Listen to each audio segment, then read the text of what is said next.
It is a pleasure to serve under your chairmanship, Mr Davies, and I congratulate the Honourable Member for Meriden for securing this important debate.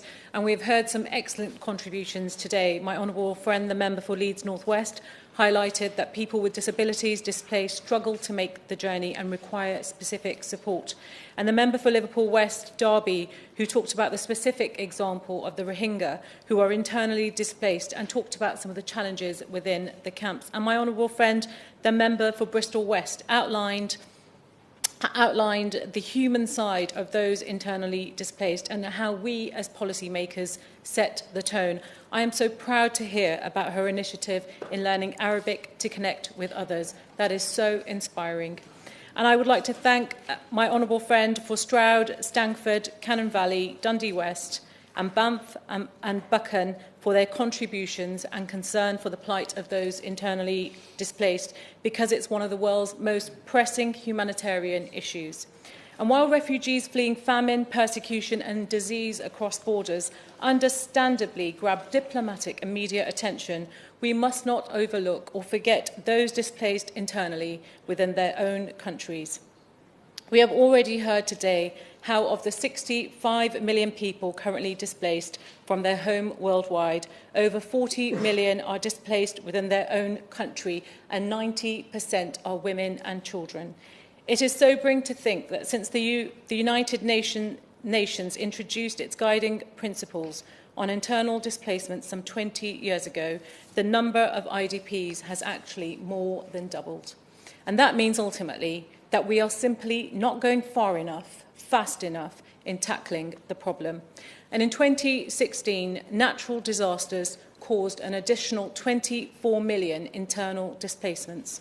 And every year, an estimated 15 million people are also displaced by development projects. There are millions more displacements that are not systematically recorded, including from land grabs, criminal violence or drought. Colombia, Sudan, Iraq and Syria have the ignominious honour of topping the list of countries with the most IDPs. But the case of Colombia, where conflict has eased and where the slow, painstaking process of reconciliation is beginning, reminds us that it takes only a heartbeat to displace millions, but a whole generation to recover and rebuild lives. It is right that the UK treats the symptoms of displacement. And just last week, the UN launched its plan of action for IDPs, titled GP20. The plan promises to tackle internal displacement through prevention, protection and solution for IDPs. Will the Minister today spell out exactly what the UK will be doing to support this plan, how we will support it financially, how we will support it politically, how we will align DFID's own migration and refugee work with its priorities, and by when we can expect the UK to spell out clearly its full support? And as with so many multilateral plans, the faster the UK gets behind the plan and the more vocal we are, the more likely other countries are to follow suit. And let me turn to the second area where the UK can surely add value. The United Nations Guiding Principles for Internal Displacement identified good data as key to providing support to IDPs. Yet 20 years on, that data is not good enough. Indeed, UNICEF found that only 20% of data on IDPs was disaggregated by age, compared to 56% for refugees and 77% for migrants. This is something which the UK could lead on, providing technical expertise and insights to countries with high IDP populations and to enable them to start to more effectively collect and monitor data on IDPs. This could form part of the global cross-government UK strategy on IDPs. And can the Minister outline what steps are being taken by his department to increase both the volume and quality of data collected on IDPs? I've spoken briefly about the importance of the government addressing the symptoms of displacement, and I look forward to hearing the Minister's remarks. But let me turn briefly to the wider context. The lives of IDPs and the issue of internal displacement cannot be improved by humanitarian responses alone. As Christian Aid have argued, humanitarian efforts need to be conducted in concert with sustained investments by states and development actors to resolve the underlying causes of internal displacement, be they conflict-related, natural disasters, large-scale development projects, or extreme poverty.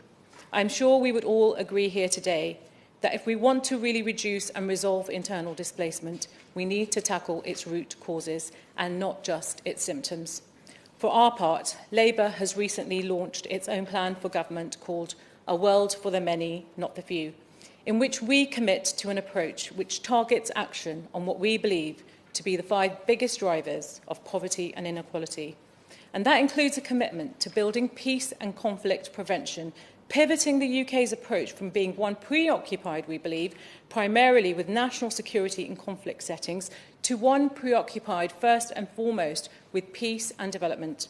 It also includes a commitment to take action on climate justice, which, as we know, threatens to be one of the biggest drivers of internal displacement. It is easy to say, of course, that we will tackle root causes, but the devil is in the detail, and so I ask the Minister, what steps will he take to ensure that the government's strategy on internally displaced people really gets buy-in and ownership from across government, and that it is not dwarfed by the concerns of other departments? Take, for example, the media and political focus on migration and refugees into the UK, driven by the Prime Minister's hostile environment and the Home Office. Does that not risk shaping the UK's priorities more than it should, with the European donor agencies, including DFID, seemingly channeling more of their migration support into dissuading people from leaving their countries and coming to Europe? Does the Minister not agree with me that it is the job of political leaders to rise above nasty rhetoric and keep the focus of our humanitarian support on those who need it most? And when the Secretary of State argued in her keynote speech that the purpose of UK aid was to act as, and I quote, a shield against uncontrolled and unsustainable economic migration, does the Minister think that this type of language is constructive and projects the desired image of the government's so-called global Britain? So let me conclude by calling on the Minister to ensure his department produces and publishes a departmental strategy on how DFID is supporting internally displaced people around the world. And that strategy must outline how the UK is delivering on the commitments the government made at the 2016 World Humanitarian Summit about internally displaced people, and it must ensure that DFID does all it can to support and deliver on the recommendations made in the Joint Plan of Action devised by the UN Special Rapporteur on the human rights of IDPs with states, NGOs and UN agencies. But more than that, the government strategy must bring the whole of government to bear on the problem with a clear, joined-up plan, and must make sure that its priorities and its displacement work are not a shield against migration or a hostile environment, but the lives of the 40 million people at risk. Thank you. Minister.